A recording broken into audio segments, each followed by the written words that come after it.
parlons de Matricide, Oui. qui est paru en 1981. Je fais un petit pitch. Ce livre met en scène un policier belge de la vieille école, l'inspecteur Lapierre, qui réside toujours chez sa mère.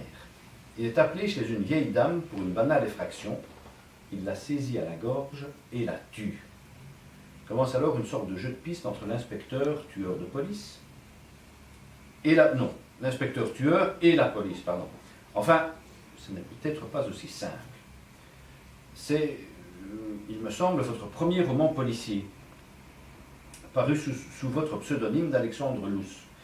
Pourquoi utiliser un pseudonyme d'ailleurs que vous n'avez pas utilisé énormément, en fait? Mais tout simplement, j'avais à l'époque publié coup sur coup 5 romans chez Lafon. Chez Robert Laffont. J'ai publié que 5 romans et je suis arrivé qu'à un 6e qui s'appelait Matricide.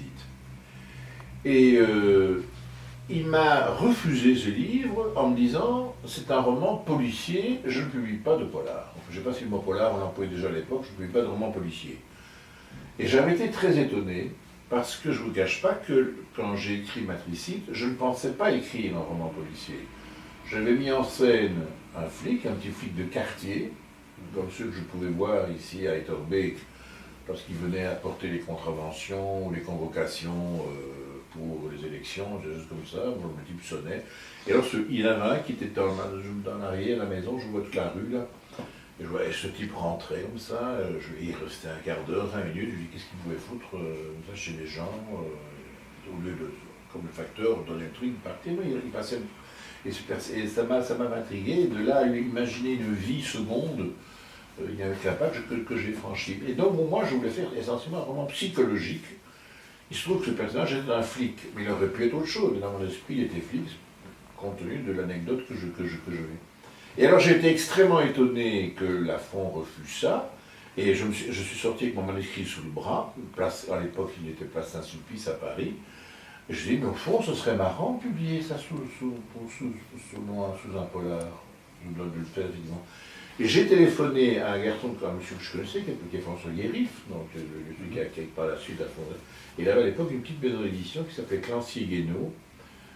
C'était Guérif, c'était lui, non, c'était le nom, enfin c'était plusieurs, c'était des amis et je lui ai dit au téléphone, je viens d'écrire un polar. Chose que j'ignorais une demi-heure encore avant. Je ne le savais pas, et alors, compte tenu de Sinon, Genré, Owen, etc., tous ces gens faisaient des pseudos, hein, je me suis dit, au fond, je vais me conformer à cette bonne tradition belge qui consiste à publier sous pseudonyme. Donc je me suis amusé, et dans le métro avant d'aller chez Guéry, je me souviens, Jean-V Barognan, et alors j'ai utilisé donc une partie de mon vrai nom, puisque mon vrai nom est un nom composé de 12 Barognan. Je lui dis Jean, non, je vais prendre un prénom long. C'est pour ça que j'ai imaginé le prénom Alexandre, qui plus est renvoyé à Dumas, évidemment. Donc c'était assez élégant. Et alors, il s'est passé une chose, donc j'ai publié, ce livre est sorti, alors il s'est passé une chose extraordinaire, c'est que ce livre a eu un certain succès, chose qu'il n'aurait peut-être pas eu s'il était paru dans une collection blanche, comme on dit, pour le distinguer d'une collection policière. Il a été acheté au cinéma, depuis malheureusement le film ne s'est pas fait. Il a eu des traductions, il est reparti, il est ressorti. Et donc, il a eu, je me souviens même, il y a eu un numéro spécial du journal Le Matin, il y avait Le Matin à l'époque, il avait fait un numéro spécial pour le Festival de Cannes, sous le titre, je lis ça quelque part dans mes archives, c'est écrit « En voilà des histoires ». Et en fait, c'était 10 romans qui s'adressaient à des cinéastes, des producteurs, en disant « Vous, producteurs, vous, réalisateurs, qui vous plaignez ne jamais trouver de bons sujets, en voilà 10. Et mon Alexandre Luce était dedans, mon roman Matricide. C'est d'ailleurs comme ça que Claude Miller, puisque c'est lui, il s'agit de lui, son producteur, a acheté le bouquin, et puis pour un tas de raisons, malheureusement, ça ne s'est malheureusement jamais fait. Voilà comment l'aventure est partie. Et là, à ce moment-là, on m'a commandé des polars. Voilà. Et donc on m'a commandé des polars, et puis j'en ai fait un dans la foulée qui a bien marché aussi au Fleuve Noir, qui s'appelle La Nuit du Pigeon, et puis j'en ai fait deux, trois autres, derrière j'ai publié ces 5. Et puis à un moment donné, ça devenait impossible à gérer. Je me souviens que j'ai reçu, il y avait un festival de Grenoble, je crois que l'affiche est là sur la table, au Festival de Grenoble, j'ai reçu une invitation pour Jean-Baptiste Marognan et une pour Alexandre Luce. Et alors j'avais 2 réservations dans 2 hôtels différents. Ça devenait impossible. J'ai dit non, je vais arrêter. Donc je me souviens quand je suis arrivé à Grenoble, j'ai dit que j'étais le même, ils ont tous été étonnés. Et puis à ce moment-là, j'ai décidé de publier tout sous le nom de Marognan. Et là, quand il y a des rééditions de mes lousses, ils paraissent également sous le nom de Marognan. Voilà, en quelques mots. Mais j'ai gardé ce pseudonyme pour mes chroniques de policiers. Dans le magazine littéraire, j'ai quand même tenu cette chronique pendant 32 ans. Et donc, c'était la chronique d'Alexandre Luce. La première, alors là, c'est très comique parce qu'à ce moment-là, la toute première, j'avais signé Joseph Luce. Parce que mon vrai nom, comme vous l'avez dit, c'est Joseph Jean-Baptiste. Et alors, attendez, excusez-moi. Et alors, à ce moment-là, il y a, comment il s'appelle Georges Asquiat dit non, Joseph, c'est pas beau, c'est pas un nom. Et c'était lié à. Oui, je rappelais après. C'était lié. Le premier, il n'y en a eu jamais qu'un seul, c'était lié à un bouquin de manchette. Je me souviens que d'ailleurs, Gallimard a fait des petites affichettes et c'est écrit Joseph Luce avec le bon petit texte. Qui était très élogieux sur une manchette qui venait d'émerger à ce moment-là. Voilà l'histoire de Joseph d'Alexandre Luce. Et un de vos personnages principaux dans ce livre aussi, et souvent d'ailleurs, c'est la ville de Bruxelles. Ah oui. Vous avez, je crois, toujours vécu à Bruxelles. Qu'est-ce qui vous fascine dans cette ville? Mais je ne sais pas si je suis fasciné, c'est-à-dire que moi j'écris ce que j'ai sous les yeux.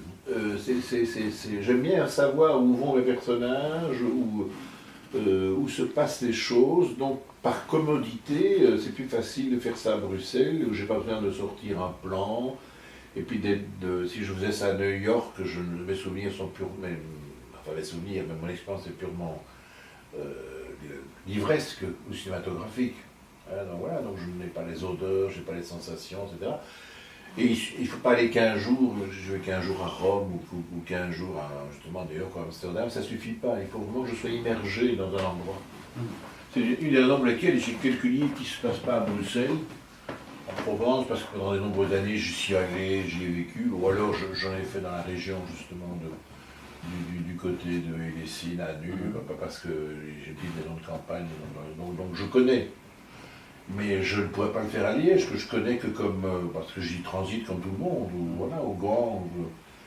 Alors, il faut vraiment m'immerger. Donc, une des raisons pour lesquelles mes livres se situent à Bruxelles, c'est parce que je vis dans cette ville et que j'en sens les caractéristiques, les couleurs, les odeurs, les particularismes. C'est pour ça. Mais c'était pas volontaire au départ. Après ça, on m'a dit tiens, tous les livres sont à Bruxelles, il y a un chantre de Bruxelles. Oui, tout ça est vrai, mais j'avais pas décidé de cette. Alors aujourd'hui, quand j'écris, naturellement, ça se passe à Bruxelles. La question ne se pose même pas. Je suis en train de terminer un livre, mon prochain roman, il se situe à Bruxelles, mais je n'ai pas décidé. C'est arrivé naturellement sous ma plume. Et les rares fois où c'est pas à Bruxelles, c'est parce que là c'est des décisions. Là j'avais décidé. Il y en a un livre qui s'appelle Dans les miroirs de Rosalie, qui est un policier qui se passe en Provence, mais je savais que je l'ai situé en Provence parce que c'était lié à une image que j'avais d'un braquage qui s'est déroulé à une époque où j'y étais, avec des types qui portent des masques, et donc je me dis tiens c'est un bon démarrage, et puis voilà. Mais c'était ça la raison. Le titre de ce livre-ci fait référence à la figure maternelle, qui est omniprésente dans ce livre, avec une sorte de délire paranoïaque de l'enquêteur. Oui. Un problème avec votre propre mère? Non, je crois pas. Non. Mais en même temps, peut-être qu'il y en a eu un, parce que je n'ai jamais montré ce livre à ma mère. Elle vivait à l'époque, elle vivait. Et je me suis dit, ça, elle va pas comprendre. Elle va pas comprendre. Alors peut-être que ça joue dans le pseudo.